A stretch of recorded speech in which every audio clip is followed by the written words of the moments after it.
Olá, meu caro aluno, meu caro vestibulando. Aqui é o professor André, da Oficina do Estudante. Pela minha lousa você pode ver aqui, talvez deduzir, que eu leciono literatura. E eu vim aqui com a primeira aula de uma série para você. A gente vai percorrer aí o mundo da história literária do português. Começando aí, claro, a partir das suas origens, primeira e segunda época medieval. Nessa minha primeira explicação, eu trago para vocês aqui algumas situações, algumas colocações a respeito da primeira época lírica, da primeira época medieval, ou seja, do chamado trovadorismo português. Esse é o primeiro momento que nós estudamos em história literária da língua portuguesa. Para isso é necessário a gente ir atrás, remontar um pouquinho a respeito das próprias origens do nosso idioma, que se confundem com as próprias origens da literatura. A língua portuguesa não existiu desde sempre. Aliás, é uma língua relativamente nova, diríamos, relativamente moderna.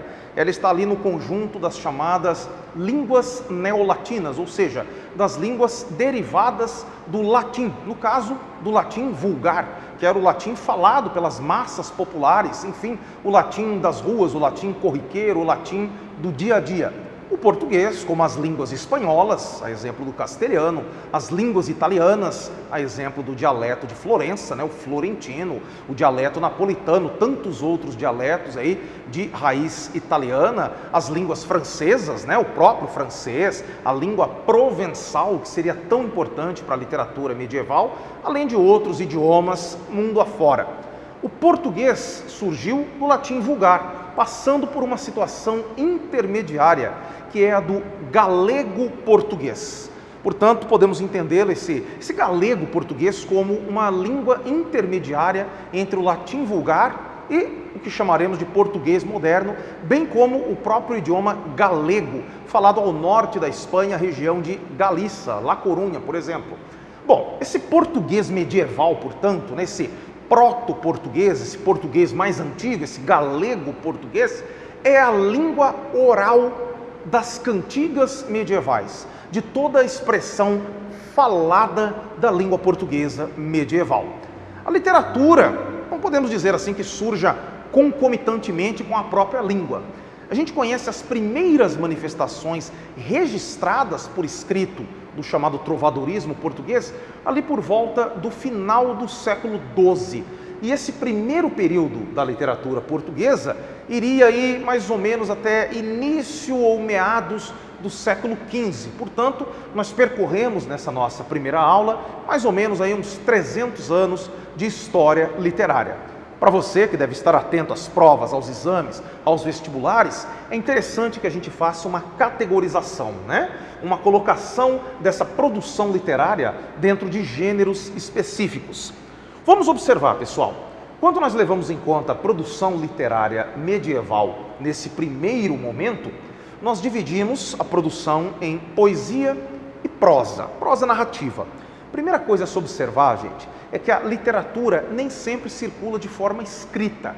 Aliás, a escrita literária é uma expressão também relativamente moderna, como a própria língua portuguesa. Ora, se a literatura não circula então de forma escrita, isto acontece de maneira oral. Então, o primeiro ponto para a gente levar em consideração aqui é esse da oralidade. O que vem a ser a oralidade? É a literatura falada. E no caso das produções poéticas do trovadorismo, trata-se sobretudo de uma produção cantada. Portanto, a gente deve observar que no primeiro momento, na primeira época medieval, a produção poética não era majoritariamente escrita. Aliás, pouca coisa se escreveu, pouca coisa sobreviveu escrita dessa época. Então a absoluta maior parte dessa produção era cantada, acompanhada por instrumentos musicais. Daí vem o fato de nós nomearmos essa produção poética como cantiga. As cantigas medievais, ou simplesmente trovas. Daí vem o nome trovadorismo, esse belíssimo título, trovadorismo, a época dos trovadores, a época dos produtores de poesia ligada à música. A poesia, então, não está dissociada da música, muito ao contrário. Poesia e música constituíam um único tipo de produção artística. Essa é a nossa primeira grande observação da aula. As cantigas são poemas, mas são poemas que carregam a particularidade de serem poemas orais, poemas cantados, poemas instrumentados. Oralidade, portanto, certo? Trovas ou cantigas, ou ainda cantos e canções, são a mesma coisa, podem ser encarados como sinônimos, é a poesia cantada. Pessoal, na produção dessa primeira época medieval, existe por sua vez uma categorização dentro das próprias cantigas. As cantigas se dividem em líricas e satíricas. Vamos entender, né, gente, o significado de cada uma dessas categorizações. Sempre que se fala numa produção lírica, o que se coloca em primeiro plano é o predomínio dos sentimentos. Lirismo significa o predomínio do subjetivo, do pessoal, do sentimental, digamos, daquilo que vem de dentro. Cantigas líricas são aquelas que expressam os sentimentos do trovador, os sentimentos manifestados pelo eu lírico. Eu lírico, a voz que fala no poema, a voz lírica.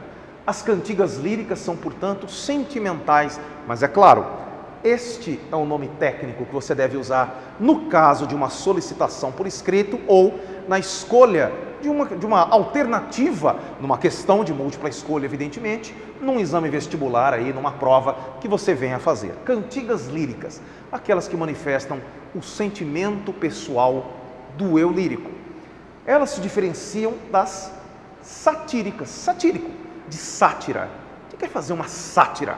Fazer uma sátira, pessoal, aqui comigo, ó, é manifestar uma zombaria pública, né? Falando aí em miúdos, falar mal de alguém, fazer zombaria, não manifestar um sentimento alto, elevado, mas simplesmente zombar, né? Como se diz aí no popular, fazer uma zoeira com alguém, mas é claro que você não vai usar essa linguagem coloquial numa prova, no exame, você sabe, o vestibular ainda é uma prova muito conservadora, independentemente da sua cobrança.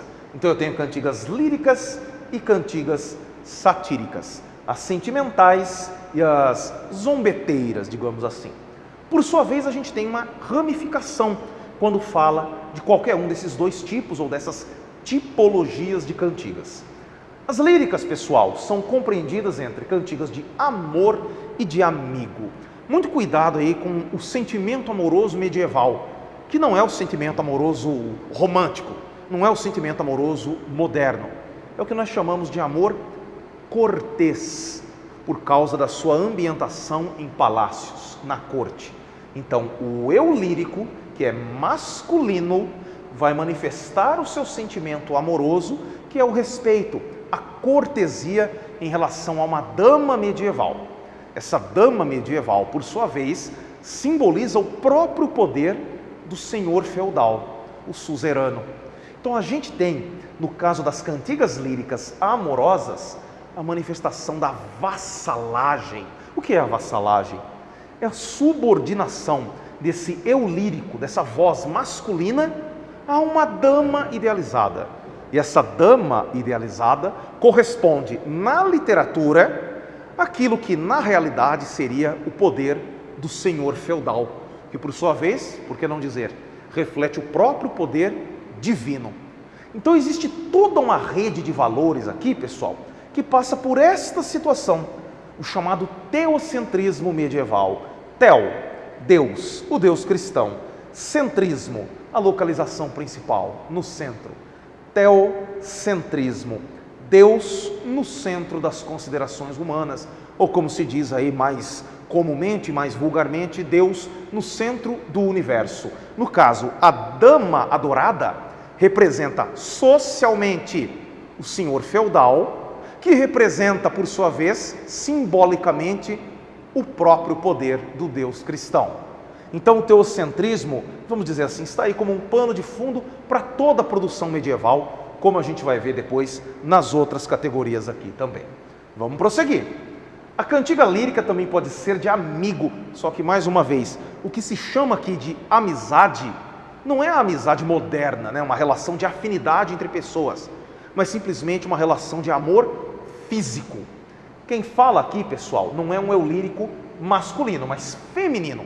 Apesar da autoria masculina, nós temos a criação desse personagem interno ao texto, que é uma voz de mulher, e essa voz de mulher lamenta a distância em relação ao seu amado. Seu amado está perdido, seu amado está distante. Então você tem uma certa manifestação de sofrimento, de saudade, mesmo de um certo furor, de um apelo erótico da voz feminina em relação ao seu amigo, ou seja, seu namorado, seu amado, seu homem distante. Esse sofrimento não corresponde ao sofrimento da corte. O sofrimento da cantiga amorosa, a coita da amor, é típica da cantiga de amor.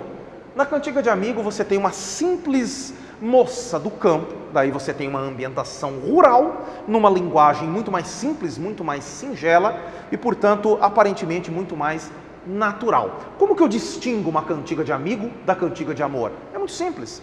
Pelo vocabulário, é um primeiro ponto. O vocabulário da cantiga de amigo é um vocabulário mais simples, mais voltado para situações rurais, para situações rústicas, portanto, você tem um vocabulário mais simplificado. Você tem o diálogo de damas, né? De damas não, melhor dizendo, de moças do campo entre si, ou o apelo dessa moça do campo à própria natureza, falando aí, né? Solitária, saudando o seu amado distante, pelo menos, né? De uma maneira idealizada, já que ele não está com ela. Na cantiga de amor você já tem uma ambientação cortês, uma ambientação palaciana. Quem fala aqui é alguém de uma suposta nobreza, manifestando o amor também para uma dama da corte. Em comum que você tem o chamado lirismo amoroso, o lirismo amoroso, diferenciando-se um do outro pela presença do amor cortês aqui e aqui pela presença de uma saudade física do amado. Já quando a gente fala na divisão das cantigas satíricas, colocamos o seguinte aspecto aqui, cantiga de escárnio e depois a cantiga de maldizer, né? São nomes aí não muito comuns no nosso idioma, mas que têm um significado muito simples. Em primeiro lugar, pessoal, em comum eles têm a zombaria pública, fazer cantigas para se falar mal de alguém, tá? É um dos esportes preferidos da humanidade desde então até os dias atuais. Como é que eu diferencio uma da outra? A cantiga de escárnio é aquela que não revela o nome próprio da pessoa de quem se zomba. Na cantiga de maldizer nós temos exatamente o contrário. Ainda, na cantiga de escárnio nós temos o elemento humorístico. O humor é leve, eu não tenho uso de palavras de baixo calão, os famosos palavrões. Enquanto na cantiga de maldizer não predomina o humor, mas a ofensa, o xingamento, né? A referência maledicente, daí maldizer. Em relação a vestibulares, pessoal, a ocorrência é muito mais comum nas cantigas líricas. E aí o que se pede normalmente é a diferenciação de uma ou de outra, ou o reconhecimento das características linguísticas e sociais das cantigas amorosas e das cantigas de amigo. Ok, pessoal, tudo certo? Continuando a nossa categorização aqui, nós vamos para a produção em prosa do período. Você sabe muito bem, né? Uma das atividades mais queridas pelo homem em todos os tempos, em qualquer língua, em qualquer cultura, é contar histórias. A maneira mais simples, mais popular, mais direta para se fazer isso é oralmente. De novo entra aqui o elemento da oralidade. Oralmente, então, contam-se histórias desde sempre. O que nós temos na Idade Média é um predomínio, claro, da ideologia religiosa cristã e, ligado a isso, dos feitos heróicos do cavaleiro medieval, nessa figura praticamente lendária que povoa o nosso imaginário desde sempre. O que se produziu na Idade Média, pessoal, consiste, em termos de prosa de ficção, nas novelas de cavalaria, que eram histórias de aventura protagonizadas por cavaleiros medievais que invariavelmente defendem uma ideologia cristã em histórias totalmente fantásticas, digamos assim. A divisão dessas novelas de cavalaria se dá em 3 ramos ou 3 ciclos, dependendo da sua posição, digamos, geográfica. Ciclo bretão, ciclo carolíngio, ciclo clássico. Cada um deles aí, muito rapidamente, pessoal, muito brevemente. Ciclo bretão, ou britânico, ou inglês, ou ainda arturiano. porque remete ao nome aí do semi-lendário Rei Arthur e dos seus cavaleiros da Távola Redonda. São histórias de origem inglesa, dentre elas a mais famosa, a Demanda do Santo Graal, tá certo? Sendo que, de origem incerta, elas ganharam aí repercussão e tradução e adaptação em vários idiomas, incluindo o português arcaico. Já o ciclo carolíngio tem esse nome porque remete a Carlos Magno e os 12 pares de França. Então elas têm uma ambientação francesa. Daí o fato de serem conhecidos também aí como novelas do ciclo franco ou carolíngio, numa referência aí ao nome do seu principal personagem, né? A Canção de Rolando é a mais famosa aqui desse ciclo. E o ciclo clássico, também conhecido aí como ciclo alexandrino, numa referência a Alexandre o Grande ou Alexandre Magno. Você pode pensar num certo contrassenso nesse caso, né? Porque histórias ambientadas num ciclo clássico são ainda anteriores ao próprio pensamento cristão, aos próprios evangelhos. Mas isso simplesmente não importa. Por quê? Nós não estamos diante aqui da verdade histórica. O que interessa para essa produção literária é o quê? A fantasia, né? O misticismo. Então nós não devemos buscar essas novelas como verdades históricas para a compreensão da Idade Média, mas como um divertimento da época, tá certo? E também para disseminação, né? Para que se espalhasse a própria ideologia cristã através dos feitos heróicos de cavaleiros. A gente vai ver numa aula próxima, numa aula seguinte, né? Que essa ideologia cristã ligada ao teocentrismo da igreja está na origem, né, de toda a produção medieval e vai repercutir também num segundo momento, numa segunda época medieval, mas aí já dando lugar a uma ideologia antropocêntrica ou, vamos dizer assim, mais humanista, assim dizemos, né? Então, o que interessa para nós no caso das novelas de cavalaria é que se ressaltem os feitos heróicos dos cavaleiros medievais, todos eles ligados aí, defensores de uma ideologia cristã. Certo, gente? Espero que você tenha gostado aqui dessa breve explanação dos principais aspectos do trovadorismo português, que é importantíssimo porque é a nossa primeira época literária. Eu digo nossa, porque a nossa pátria não é exatamente o país em que nascemos, mas a nossa língua. A gente vai ver mais tarde a literatura brasileira, sem deixar de considerar, é claro, a sua raiz portuguesa. Tudo bem, gente? O que eu peço para você é que você curta o nosso vídeo, inscreva-se no nosso canal e, por que não, peço aí carinhosamente, faz um comentário aí embaixo, diz o que você achou, faça perguntas, caso, né, a nossa aula tenha suscitado alguma dúvida, a gente vai responder aí com a maior alegria, com a maior felicidade. Eu vou ficando por aqui, um grande abraço e bons estudos.